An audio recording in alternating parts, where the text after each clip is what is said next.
Hi! இது என்னடா காட்டிட்டுருக்கேன்னு பார்க்குறீங்களா? திணை அப்படின்னு சொல்லுவாங்கல்ல மில்லட் அதுதான். இது ஸ்வீட் பொங்கல் செஞ்சுட்ருந்தாங்க அன்னைக்கு. கிருத்திகை அன்னைக்கோட விலாக் தான் இது. ரொம்ப லேட்டாக போஸ்ட் பண்ணுறேன்.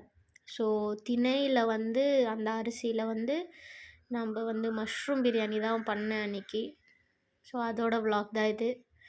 ஸோ சேம் நம்ம வெஜ் பிரியாணி செய்வோம்ல, அதே மெத்தட் தான். அரிசிக்கு பதில் மில்லட் போட்டு செஞ்சுருந்தேன். சத்தியமாக அரிசி போட்டு செஞ்சதை விட இது ரொம்ப டேஸ்ட்டாக இருந்துச்சு. ஹெல்த்தியும் கூட. ஸோ எல்லோரும் ட்ரை பண்ணி பாருங்கள் ஒரு டைம். நார்மல் எல்லாமே எண்ணெய், பட்டை, கிராம்பு, ஏலக்காய் எல்லாமே போட்டுட்டு வெங்காயம், தக்காளி, வெஜிடபிள்ஸ் அப்புறம் மஷ்ரூம் எல்லாம் போட்டு சாட்டே பண்ணிவிட்டு மசாலாஸ் எல்லாமே போட்டுட்டு கரம் மசாலா, சில்லி பவுடர், மஞ்சத்தூள் அப்புறம் எல்லாமே போட்டுட்டு தயிர் போட்டு கொஞ்சம் நேரம் பாயில் பண்ண வச்சுட்டு அந்த பச்சை வாசனைலாம் போனதுக்கப்புறம் திணை அந்த மில்லட்டை போட்டு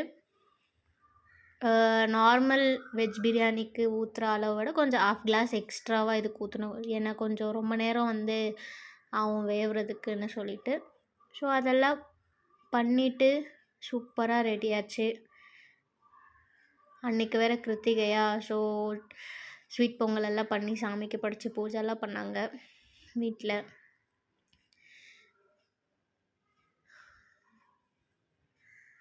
ஆனால் ரொம்ப நேரம் ஆச்சு இது வேவுறதுக்கு. ஸோ ஃபைனலாக ரெடி ஆகிட்டு சாப்பிட்டு பார்த்து சூப்பராக இருந்துச்சு டேஸ்ட்டு. நீங்கள் எல்லோரும் வீட்டில் ஒரு வாட்டி ட்ரை பண்ணி பாருங்கள். ஸோ அன்றைக்கியோட லன்ச் இப்படி தான் போச்சு. திண்ணையோட மஷ்ரூம் பிரியாணி அப்புறம் ஸ்வீட் பொங்கல் வச்சு சூப்பராக சாப்பிட்டு லன்ச்சை முடிச்சாச்சு. ஸோ தேங்க்யூ ஃபார் வாட்சிங். Subscribe for more. Bye bye.